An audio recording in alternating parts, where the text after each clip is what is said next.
هل أتى على الإنسان حين من الدهر لم يكن شيئا مذكورا إنا خلقنا الإنسان من نطفة أمشاج نبتليه فجعلناه سميعا بصيرا إنا هديناه السبيل إما شاكرا وإما كفورا إنا أعتدنا للكافرين سلاسل وأغلالا وسعيرا إن الأبرار يشربون من كأس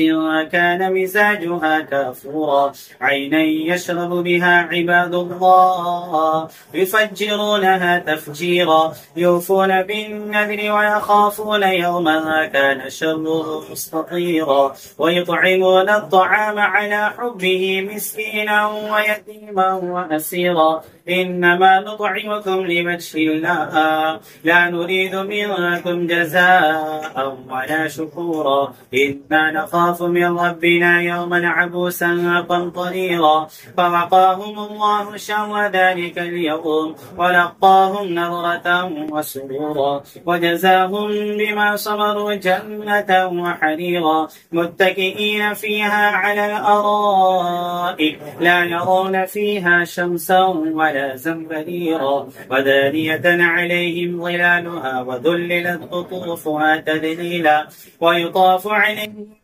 آنية من فضة وأكواب كانت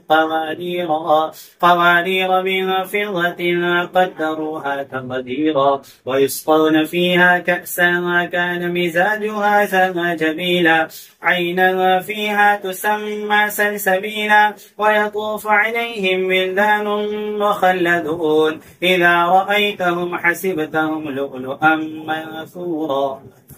رأيت ثم رأيت نعيما وملكا كبيرا عاليهم ثياب سندس خضر واستبرق وحلوا وأسامر من فضة وسقاهم ربهم شرابا طهورا إن هذا كان لكم جزاء وكان سعيكم